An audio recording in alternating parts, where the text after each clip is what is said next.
Magandang araw, Miss Aya, at sa lahat ng mga masugid mong tagapakinig. Tawagin mo na lamang akong Rafael. Tandang-tanda ko pa, mahigit isang dekada na ang nakalipas nang mangyari ang karanasan naming ito. At noong mga panahong iyon, ay kasalukuyan akong nagtatrabaho bilang isang construction worker, kasama ang pinsan kong si Dino. Isang araw noon, bago ako pumasok sa trabaho, ay dumiretso na muna ako sa karinderya ni Aling Mercy, kasama ang pinsan ko. Eto kasi ang karinderyang gustong-gusto kong kinakainan palagi. Kahit na matanda na si Aling Mercy, ay magiliw siyang kausap kapag nagbibigay ng mga order naming pagkain ng pinsan ko. Hindi gaya ng ibang matanda, Miss Aya, na masusungit na kapag nagkakaedad na. Itong si Aling Mercy kasi ay para lang kaming magkaibigan kung ituring niya. Kaya naman hindi nakakapagtakang maraming kumakain sa karinderya nila. Mahilig kasi itong makipagbiruan at kung minsan ay tinutokso kami, lalo na kapag may mga bago siyang silbidora. Pero sa totoo lang, ni isa sa mga itinutokso sa akin ni Aling Mercy sa mga silbidora niya ay wala akong nagugustuhan. Dahil ang talagang gusto ko ay ang anak niyang itago na lang natin sa pangalang Kulit. Balingkinitan, morena at tama lang ang tangkad ni Kulit, Miss Aya. Pero masasabi ko sa inyong, sa unang titig pa lang, ay talagang hindi mo maiwasang humanga dito. Kahit na morena lamang siya, ay masasabi kong sobrang ganda niya talaga. Naaakalain mong may dugo siyang banyaga. Kumbaga para siyang half Pilipina at half Meksikana. Isa rin sa mga nagpadagsa ng mga customer sa karinderya ay ang angking kagandahan ni Colette. Yung iba kasi sa mga katrabaho ko ay wala ng ibang bukang bibig kundi ang pangalan ng dalaga. Kesyo, doon umano sila palaging kakain upang sa ganon ay masilayan nila ang dalaga. Magbabaka sakali na rin umano na makahanap ng tiyempo para masabi sa dalaga ang nararamdaman nila. Kumbaga paunahan na lang raw sila.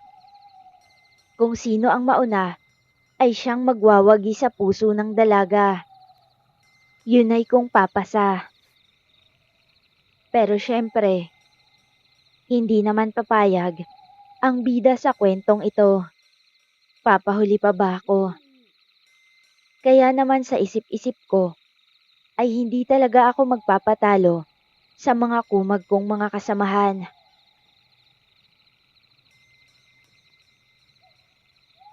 Habang kumakain nga kami, ay napansin kong parang wala sa karinderya si Aling Mercy.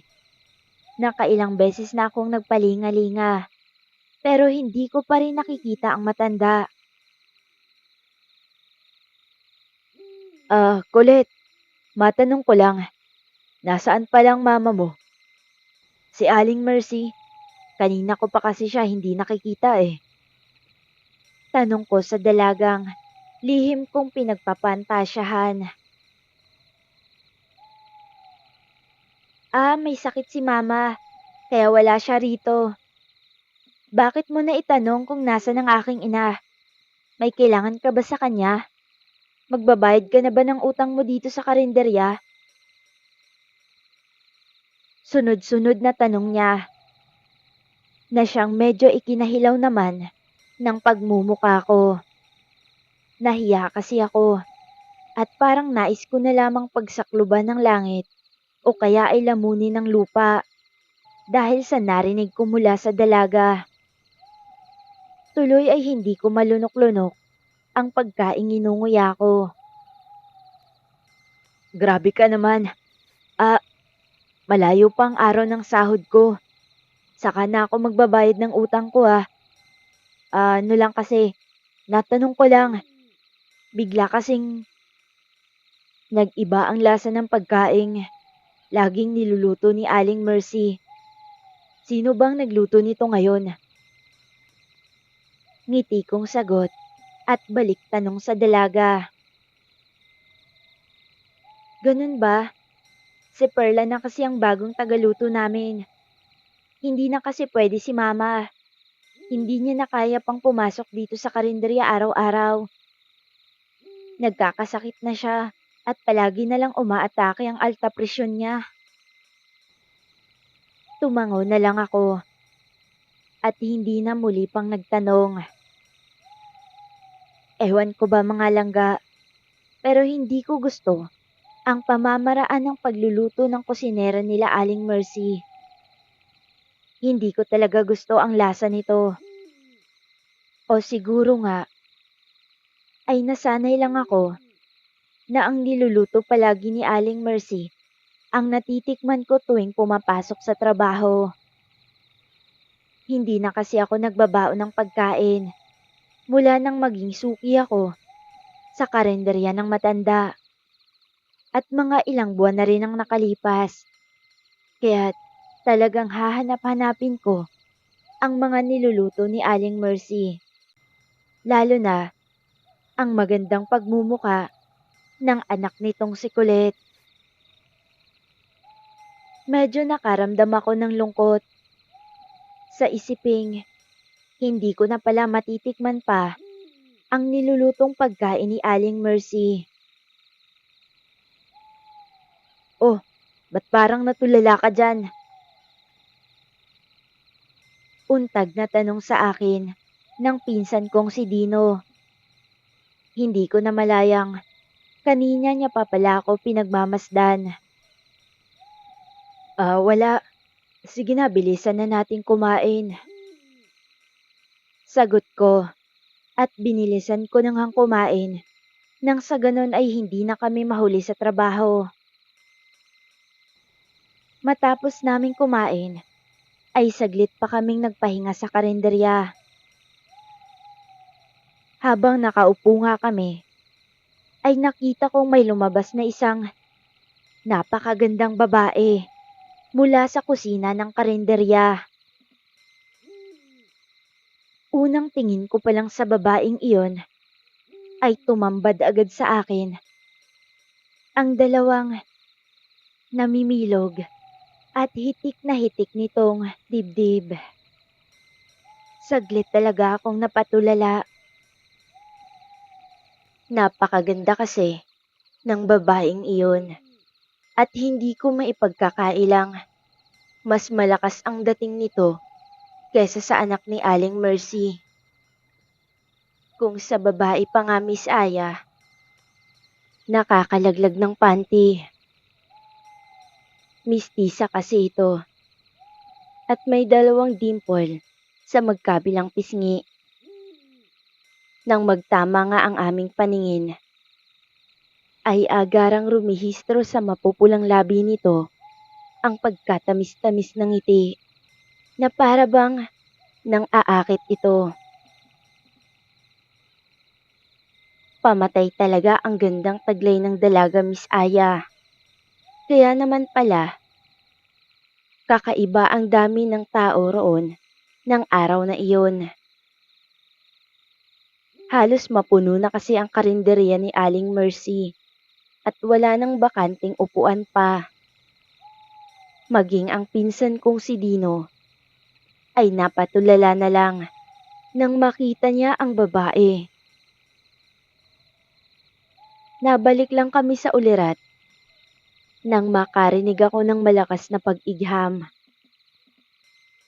Nang tignan ko kung sino iyon, ay nakita ko ang seryosong mukha ni Colette. Tutulala na lang ba kayo dyan? O baka naman may bala kayong tumayo na? May mga kakain pa oh. Humahaba ng pila sa labas. Pataray na wika ni Colette. Nabatid kong hindi ito natutuwa. Naku, pasensya na. Eto na, tatayo na kami. Tara na, insan. Agaran kong paghingi ng pasensya at tarantang tumayo na. Saglit ko pang muling tinapunan ng tingin ng babaeng pabalik na sa loob ng kusina. Nakaramdam naman ako ng bahagyang pagkahiya nang makita ko ang pilyang mga ngiti nito sa kanyang labi. Bilis na oh! Tila naiinis na pukaw muli ni Colette. Kaagad na nga kaming nagbayad ng pagkain kay Colette at nagpasalamat sa ginawa niyang pag-aasikaso. Matapos iyon ay umalis na kami. Habang naglalakad kami papasok sa trabaho, Miss Aya, ay hindi namin maiwasan ni Dino na pag-usapan ng babaeng nakita namin. Tuwang-tuwa naman ang mokong at pumapalakpak ang taingang sinabing babalikan niya ang babaeng nakita niya sa karinderya. Nang mga sumunod na araw nga, ay ginawa ni Dino ang sinabi nito. Bago pumasok sa trabaho, ay maaga pa lang nasa karinderya na siya ni Aling Mercy. Nakikipag-usap sa bagong kusinera. Matapos naman ang trabaho, ay ganon ulit ang ginagawa niya. Wala itong pinapalampas na araw nang hindi nakikipagkita sa bagong kusinera ni Aling Mercy. Hanggang sa isang umaga nun, nagising na lamang ako nang wala sa tabi si Dino. Laking pagtataka ko pa dahil parati naman kaming sabay kung umalis ng bahay. Agara namang pumasok sa aking isipan na baka maaga na naman itong gumising para magtungo sa karinderya ni Aling Mercy. Kaya naman kahit na inaantok pa, ay agara na akong bumangon at nag-asikaso ng mga kagamitan ko. Matapos nga iyon, ay dagli na akong lumabas ng bahay at naglakad patungo sa karinderya ni Aling Mercy. Hindi nga ako nagkamali, Miss Aya, dahil malayo pa lang, kitang-kita ko na ang mokong kong pinsan. Nakikipagharutan na naman ito sa bagong kusinera. Habang papalapit ako sa dalawa, ay hindi ko nagugustuhan kung papaano makipag-usap ang babae sa kanya. Nakita ko kasing para bang pinipilit ng babaeng iyon na ipakain kay Dino ang kung ano mang nasa kutsarang hawak nito. Habang si Dino naman ay iiling-iling at baka sa mukha nito ang pag-aalinlangan. Nang mga sandaling iyon, ay si Dino pa lamang ang tao sa karinderya at wala pang ibang bumibili. Nakita ko ring para bang wala pang ibang paninda roon. Kaya naman minadali ko ng paglapit. Sige na, isubo mo na. Sigurado akong masasarapan ka. Isubo mo. Nang aakit na wika ng kusinera habang pinipilit na isinusubo kay Dino ang pagkaing nasa kutsara nito. Nang tuluyan na nga akong nakalapit, ay magiliw ko silang binati. Kaya naman natigilan ito sa ginagawa niya. Nakita kong kulay pula ang laman ng kutsarang hawak niya na para bang sariwang dugo iyon. Biglang nagbago ang timpla ng mukha ng babae nang makita niya akong nasa tabi na ng pinsan ko. Oh, ikaw pala, pinsan. Mabuti at gising ka na. Hindi na kita inistorbo kanina. Ang sarap kasi ng tulog mo eh, kaya nauna na akong umalis. pagdadahilan pa ni Dino. Walang sabi-sabing biglang iniligpit ng babae ang pagkaing nasa harapan ng pinsan ko. Uy, teka, hindi pa ako tapos kumain. Awat ni Dino. Ipaghahain ko kayo ng bagong pagkain. Sige na, maupo ka na. Mapait ng ngiting, sabi ng dalaga. Laking pagtataka ko naman sa ginawa nito. Kitang-kita ko talaga, Miss Aya, na biglang nagbago ang aura ng babae. Akala mo'y hindi ito natutuwa sa biglaang pagdating ko. Medyo padabog pa nga siyang naglakad patungo sa kusina. Maya-maya lang din naman ay dumating na ang anak ni Aling Mercy. Magiliw namin itong binate at ganun din naman ang ginawa niya. Makaraan lang ang ilang sandali ay bumalik na si Perla na may dalang ibang putahe ng pagkain. Dahil sa maaga pa ng mga sandaling iyon, ay tinikman ko lang ang dala nito at hindi talaga ako kumain. Habang ang pinsan ko naman ay agaran niyang nilantakan ang pagkaing inilapag ng dalaga sa harap niya. Sarap na sarap ito, na para bang asong gutom na gutom. Matapos nga naming kumain, ay agaran na din kaming nagbayad at umalis na para pumasok sa trabaho. Subalit, noong malapit na kami sa pinagtatrabahuan namin, ay bigla na lang tinanong ni Dino kung wala ba raw akong napapansin sa pagkaing kinain namin sa karinderya. Para umanong nag-iba na talaga ang lasa ng pagkaing inihahain nila roon. Hindi ko gusto ang lasa ng pagkain. Ang layo talaga kumpara sa niluluto ni Aling Mercy.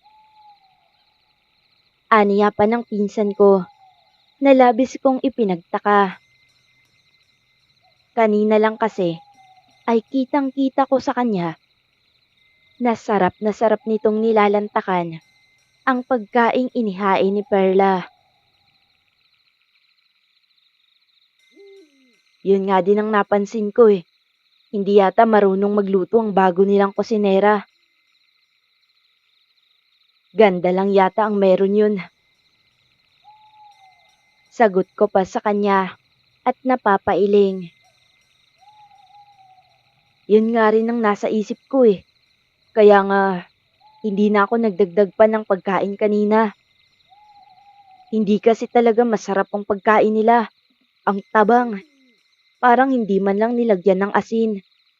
Aniya pa ng pinsan ko. At tila ba bigla na lang nagbago ang ihip ng hangin. Panay na ang pagrereklamo nito. Samantalang, noong mga nakaraang araw naman, tuwang-tuwa pa ito at palaging ipinagyayabang sa akin ang masarap na niluto ng bagong kusinera ni Aling Mercy. Tumigil lamang sa pagrereklamo ang pinsan ko noong nasa loob na kami ng pinagtatrabahuan namin. Kaya naman kinutuban na ako ng hindi maganda. May mali talaga sa bagong kusinera nila Aling Mercy. Sa paglipas nga ng mga araw, ay bantay sarado ko ang pinsan ko. Hindi ko na ito hinahayaan na kumain o magtungo man lang sa karinderyang iyon. Bayad na rin naman kami sa mga utang namin roon, kaya wala ng kaso kung hindi na ulit kami magpakita. Isa pa'y, hindi naman na si Aling Mercy ang nagluluto ron at hindi ko na din gusto ang putahing inihahain nila. Sa paglipas nga din ng araw, Miss Aya, ay katakatakang hindi na bukang bibig ng pinsan ko ang dalagang si Perla. Tila ba bigla na lang nawala ang pagkagusto niya sa dalaga. Sumakto rin naman at naging abala na kami sa pagtatrabaho. Panay na din kasi ang overtime namin noon dahil sa may pinapamadaling matapos ang amo namin. Gawa ng kapag matapos na namin ang trabahong pinapamadali nito, ay sa ibang lugar naman kami madidistino. Ganoon palagi ang ginagawa namin. Sa tuwing natatapos na ang kontratang trabaho sa iisang lugar, ay lilipat naman kami sa ibang lugar. Dahil nga sa pagiging abala namin sa trabaho, ay hindi na talaga kami nakakadaan pa sa karenderya ni Aling Mercy. Gustuhin ko man noong dumaan para makita ang anak nitong si Colette, pero hindi ko magawa-gawa dahil palaging nasa alanganing oras na ang labas ko sa trabaho at alanganing oras na din ako nagigising dahil sa pagod na nararamdaman. Isang beses nga noon, nag-overtime kami sa trabaho, kaya naman mga pasado 10:00 na ng gabi ay hindi pa rin kami nakakauwi. Langya, nakakapagod na tong ginagawa natin ha. Hindi na talaga ako natutuwa. Reklamo pang wika ng pinsan ko noong nagpapahinga na kami. Hayaan mo na, insan. Alam mo, magpasalamat na lang tayo dahil kapalit naman ang pagod na nararamdaman natin. Malaki-laking sahod. Kaya ayos lang. Malaki din ang mapapadala natin sa magulang natin. Tsaka, kapag natapos naman to, balik na sa normal ang oras ng trabaho natin. Wika ako sa kanya. Kahit na, patayan naman tong ginagawa nating trabaho. Biruin mo papasok tayo ng 7:00, uuwi tayo ng 12:00 ng gabi. Abay mabuti at buhay pa tayo kahit mag-iisang buwan na tayong ganito. Kontra niya sa mga sinasabi ko. Napapailing-iling na lamang ako at iniba na lamang ang usapan para hindi na magmuryo pa ang pinsan ko. Kilala ko kasi ang ugali niya, Miss Aya. Sa oras na magreklamo ito, ay sunod-sunod na iyon at wala nang tigil hanggang sa mag-iinit na lamang ang ulo niya at mawawala na siya ng ganang magtrabaho. Pagkaganoon nga, ay ilang araw na naman siyang hindi papasok. Ako na naman ang masasabo ng forma namin. Nga pala, insan, samahan mo pala ako pumunta dun sa unahan. May kukunin lang akong gamit. Aniya at itinuro ang madilim na parteng malapit sa may mga malalaking puno. Sige, may dala ka bang ilawan dyan? Tanong ko sa kanya at hindi na nag-usisa pa kung ano ang kukunin niyang gamit. Tumango naman siya at sinabi niyang may dala raw siyang ilawan. Huwag umano akong mag-alala dahil palagi siyang nakahanda. Kaagad na nga akong tumayo at inaya na siya dahil maya-maya lang din ay mag-uumpisa na naman kaming magtrabaho. Nagpapahinga lang saglit ang mga kasamahan namin kaya't samantalahin na namin ang oras na iyon para kunin ang gamit na sinasabi niya. Makaraan ng ilang minuto, Miss Aya, noong naglalakad na kami ni Dino, ay may nasilayan akong magandang babae na naglalakad sa madilim na parte ng daanan. Nasa unahan lang namin iyon. Kaya naman sinenyasan ko si Dino na tumigil na muna sa paglalakad, sabay turo sa babae. Bakit, insan? Nagtatakang tanong niya pa at tila'y hindi niya nakikita ang babaeng itinuturo ko. Hindi ko na sinagot ang tanong niya. Sa halip, ay kaagad ko iyong inilawan at sa malakas na boses ay tinanong ko ang babae kung saan siya tutungo at ano ang kanyang ginagawa. Pero imbis na hihinto ito para sana'y sagutin ang katanungan ko, gayon na lamang ang pagtataka ko. Nang sa walang ano-ano'y bigla na lamang iyong nagmadaling maglakad papalayo na para bang natakot sa presensya namin. Teka lang, saan po kayo pupunta? 10 oras na ng gabi. Nasa labas ka pa ng bahay. Hindi ka ba hinahanap ng kaanak mo? Muli kong tanong sa babae. Subalit hindi man lang ako nito pinakinggan. Anong nangyayari sa babaeng yun, Insan? Napaka-imposible namang hindi ka maririnig nun. Ang lakas kaya ng boses mo. Nagtatakang tanong ni Dino sa akin. Nagkibit balikat na lamang ako at sinabing hindi ko din alam. Kako baka bingi lang ang babaeng yun, kaya't hindi niya ako narinig. Sayang, napakaganda pa naman sana. Kahit na hindi ko nakikita ang mukha nun dahil madilim, sapat na ang hubog ng kanyang katawan para masabi kong maganda ang babaeng yun, Miss Aya. Maihahalin tulad ko nga sa bote ng soft drinks ang katawan nun. Yun bang may kurba talaga? Napapailing namang nagsuhestyon ang pinsan ko. Nalapitan na lamang raw namin ng babae.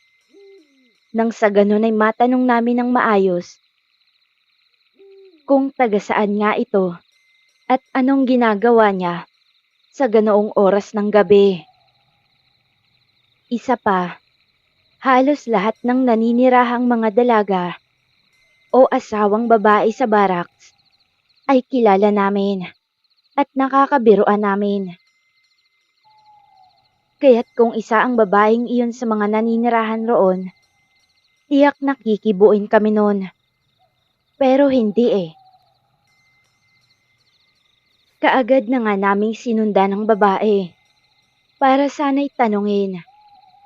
Batid kasi naming dalawa ni Dino, nakakahuyan na sa unahang parte ng daang tinunto ng babae. Ngunit gano'n na lamang ang pagtataka namin nang bigla na lamang itong huminto at nanatiling nakatayo lamang sa gilid ng daan. Tuwid na tuwid ang pagkakatayo nun at walang kibo habang nakayukong dahan-dahang humaharap sa gawin namin. Hindi ko pa rin naaaninag ang kanyang muka pagkat natatabunan iyon ng mahahabang buhok niyang nakabuhaghag. Miss, anong ginagawa mo dyan? Umuwi ka na sa bahay niyo dahil mukhang anumang sandali babagsak na ang ulan. Wika ko sa pag-aakalang baka isa nga ito sa mga naninirahan sa barracks at baguhan lamang. Kaya naman hindi kami kilala. Subalit hindi pa rin umiimik ang babae at nananatiling nakayuko pa rin. Noong halos 2 dipa na lamang ang agwat namin mula sa kanya, ay nakaramdam ako ng kakaibang takot sa sarili. Biglang bumilis ang tibok ng aking dibdib at naramdaman ko na pinagpapawisan ako ng malalamig.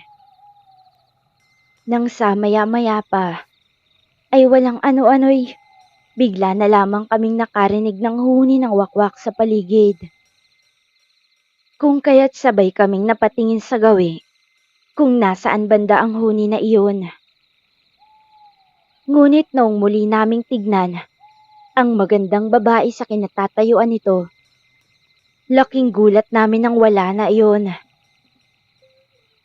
Sa halip ay isang napakalaking ibon na mapagkakamalan mong manok na panabong. Bigla iyong bumulusok pa itaas, kasabay ang paghuni ng napakalakas ng wakwak. Kung kaya't dahil sa gulat, ay sabay kaming napatakbo ng pinsan ko, pabalik sa umpukan, kung saan nagpapahinga ang iba pa naming mga kasamahan sa trabaho.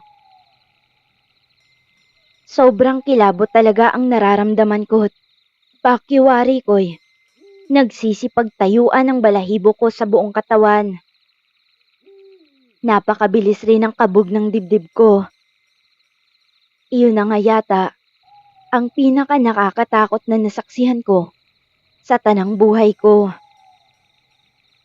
Di nga naglaon, ay nakarating na kami sa mga nag-uumpukan. Kaagad naming sinabi sa kanila ang tungkol sa nakita namin. Kaya naman nagsipulasan at nagmadaling pinuntahan nila ang daan kung saan namin nakita ang aswang. Anak ng putya! May aswang pala rito!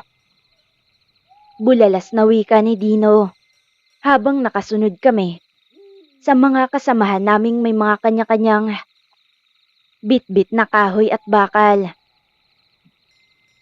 Sandali. Sigurado ba kayo sa nakita nyo? Bakit wala namang tao o aswang rito? Tanong ng isa naming kasamahan nang marating namin ang daan.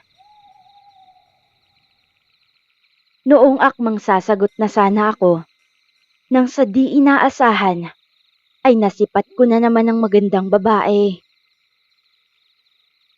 Nasa di kalayuan lamang iyon.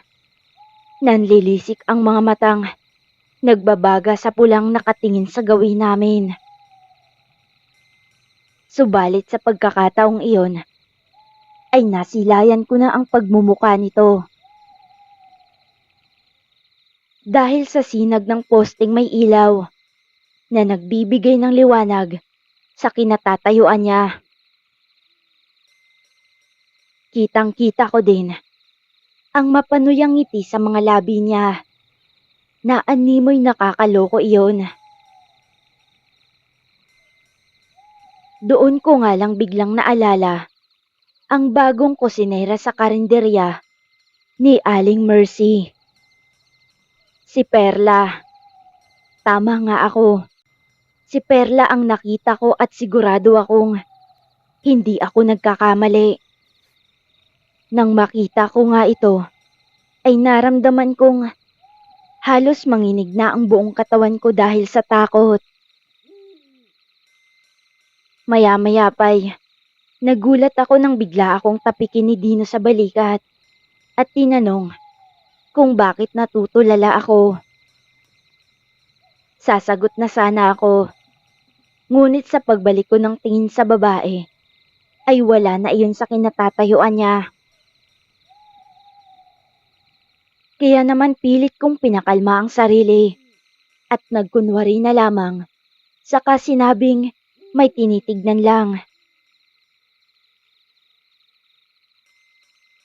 Kinabukasan nga, Miss Aya, ay nabalitaan ko na lamang na nagsara na ang karinderya ni Aling Mercy. Nabalitaan ko rin na kaya pala nagkasakit si Aling Mercy dahil nayanggaw umano ito at inuwi sa probinsya para doon na magpagaling.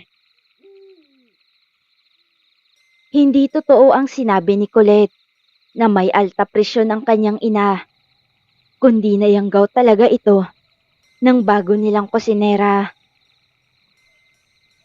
Natagalan pa ako ng ilang buwan sa pinagtatrabahuan namin. Ngunit mas pinili ko na lamang na magluto sa bahay kesa kumain sa mga karinderya. Natakot na kasi talaga ako na baka may mangyaring hindi maganda sa akin, lalo na sa pinsan kong loloko-loko. Magmula din noon ay hindi ko na nakita pa ang magandang kusinera nila Aling Mercy. Hindi na din ito nababanggit pa ni Dino, na para bang bigla na lang naglaho, na parang bula. Mabuti na lang talaga at walang mangyari sa pinsan ko. Dahil kung hindi, tiyak na hahanapin ko talaga ang babaeng iyon para lang maipaghigante ang siraulo kong pinsan. Hanggang dito na lamang ang aking kwento. Hindi man ito masyadong nakakatakot.